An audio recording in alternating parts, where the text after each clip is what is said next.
प्यारे बच्चों, एक बार फिर से आपका स्वागत है हमारे चैनल पर। अब तो नाम हो गया होगा चैनल का, याद आपको है ना, आर के क्लासेस मथुरा। आपका वेलकम। ये आपकी बेटा इलेक्ट्रोकेमिस्ट्री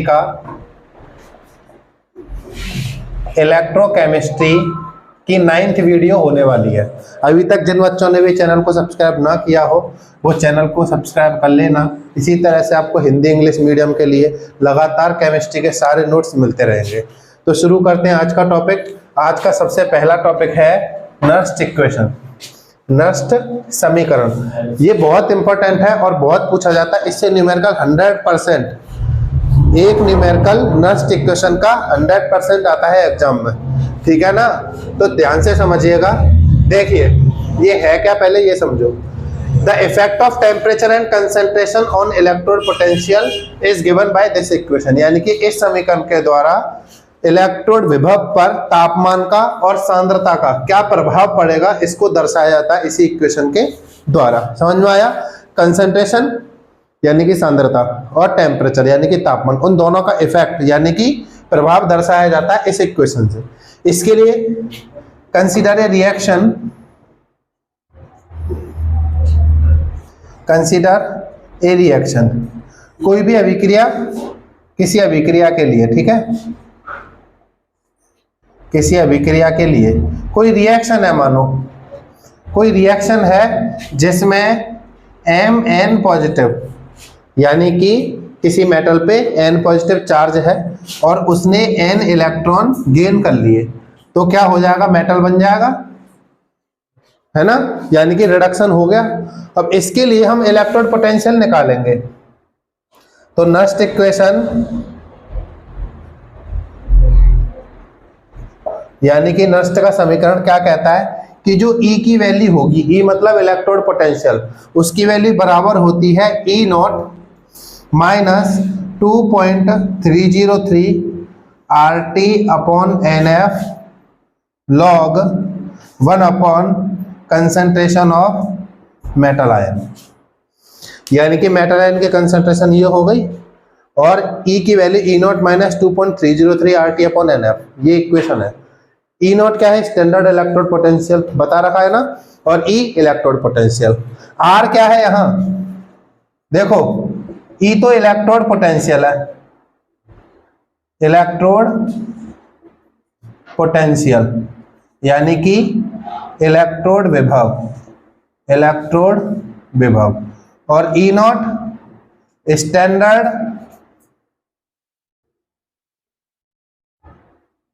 इलेक्ट्रोड पोटेंशियल, ठीक है, यानी कि मानक इलेक्ट्रोड विभव, मानक विभव लिख देता हूं। R गैस कांस्टेंट होता है। R क्या है? गैस कांस्टेंट यानी कि गैस नियतांक। इसकी वैल्यू होती है 8.314। कितनी होती है? 8.314। N नंबर ऑफ इलेक्ट्रॉन है, N क्या है? नंबर ऑफ इलेक्ट्रॉन यानी कि इलेक्ट्रॉनों की संख्या। F है फैराडे कांस्टेंट, F क्या है? फैराडे कांस्टेंट यानी कि फैराडे नियतांक। इसकी वैल्यू कितनी होती है? 96,500 कूलम। F की वैल्यू कितनी होती है? 96,500। अब देखो हमको तीन वैल्यू पता है, क्या? पुट कौन कौन से तीन वैल्यू? एक तो R की वैल्यू पता है, मैं R की कितनी वैल्यू है? R इक्वल टू 8.314 R की वैल्यू, और फैराडे की वैल्यू कितनी है? F की 96,500, ठीक है, और टेम्परेचर 298। टेम्परेचर कितना? 298 केल्विन। 298 का मतलब समझते हो ना, स्टैंडर्ड टेम्परेचर लेने पर जब इन सारी वैल्यूज को इसमें पुट कर देंगे तो इक्वेशन क्या बन जाएगी? इक्वेशन बिकम, यानी कि समीकरण क्या हो जाएगा? E बराबर E नॉट माइनस, देखो R की वैल्यू, T की वैल्यू, F की वैल्यू पुट करेंगे तो इस इक्वेशन की वैल्यू हो जाएगी E nought equal to E equal to E nought minus 0.0591 upon N log 1 upon concentration of M N positive. ठीक है, वैल्यू रख के दिखाने की जरूरत नहीं है, बस जब इन वैल्यूज को रख देंगे तो ये वैल्यू आ जाएगी। ठीक है, अगर आपसे कहे कि ई की वैल्यू बताइए, ई नॉट की वैल्यू गिवन है, कोई इक्वेशन दे रखी है, तो आप ये फॉर्मूला लगा सकते हैं अगर 298 केल्विन की बात करें तो, और नहीं करे तो फिर यहाँ पे सारी वैल्यू रखनी पड़ेंगी। समझ में आ गया? नोट कर लो इतना, फिर आगे बढ़ता हूं, कर लीजिए।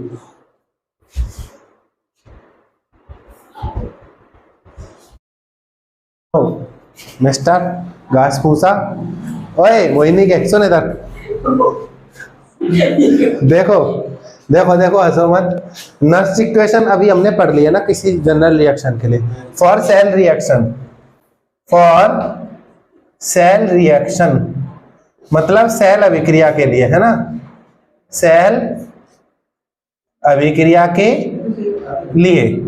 सेल रिएक्शन के लिए भी तो नर्स इक्वेशन पढ़नी है। देखो जैसे कोई भी सेल रिएक्शन है, मान लो A mole of A plus B mole of B बना रहे हैं G mole of C D mole of D. ये कोई रिएक्शन है सेल की। ठीक है, इसको मैंने जी मान लिया है। क्यों माना है? क्योंकि छोटे सी और बड़े सी में कोई ज्यादा अंतर दिखता नहीं है, इसलिए जी मान लिया। इनमें तो अंतर दिखता है छोटे बड़े में, सी में नहीं दिखता, इसलिए जी मान लिया। ठीक है, ये रिएक्शन है, डन। अब इसके लिए इक्वेशन क्या होगी? इसके लिए वही होगी, देखो E equal to E nought minus 2.303 RT upon NF। ये तो सेम है, लेकिन यह इलेक्ट्रॉन का कोई लफड़ा नहीं है ना, मतलब जो मेटल आयन था पहले वो वाला लफड़ा नहीं है इसमें। इसमें क्या आ गया? ये मोल आ गए, A B G D, ये वाले इसमें मोल आ गए। तो कैसे करेंगे? लॉग, है ना, यहां तक तो सेम है, वही वाला फॉर्मूला। डिफरेंस क्या है? Concentration of C, sorry, concentration of C और डी। हाँ सही है। देखो सी की कंसंट्रेशन और इसकी पावर कितनी, जी, जो इसके मोल है ना, और डी की कंसंट्रेशन और डी के मोल स्मॉल डी ऊपर अपॉन ए, इसकी कंसंट्रेशन इसके मोल ए, बी कंसंट्रेशन इसकी पावर बी, मतलब concentration of product upon concentration of reactant और उनकी पावर मोल वाली, इसको स्टोइकियोमेट्रिक कोफिशिएंट कहते हैं, है ना, ए बी जी डी इनको। तो सी की पावर ए, डी की पावर डी, ए की पावर ए, बी की पावर बी, ये बन गई इक्वेशन। ठीक है, ऐसे ही इसके दूसरा फॉर्मूला क्या बनेगा? एट 298 के जो पहले था वैसा ही दूसरा वाला फॉर्मूला ऐसे लिख देना, E equal to E nought minus 0.0591 upon N log, बस सारी वैल्यू सेव, सी की पावर जी, डी की पावर डी, ए की पावर ए और बी की पावर बी। ये दो इक्वेशन याद रखनी है। ठीक है, अगर सेल की रिएक्शन आएगी तो ये वाला लगाएंगे, और किसी मेटल की आएगी मेटल आयन बनाने के लिए तो वो वाली लगेगी जो पहले पड़ी थी। ठीक है, सेम है, बस ये डिफरेंस है। रिएक्शन के लिए स्टोइकियोमेट्रिक कोफिशिएंट की वैल्यू आ जाती है। इतना लिखिए, फिर आगे बढ़ते हैं।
सुनिए बच्चों, एक ये रिलेशन पढ़ना, relation between Gibbs energy and EMF of cell. ठीक है, गिब्स ऊर्जा व ईएमएफ में संबंध क्या है? ये है delta G nought equal to minus N E nought cell into F.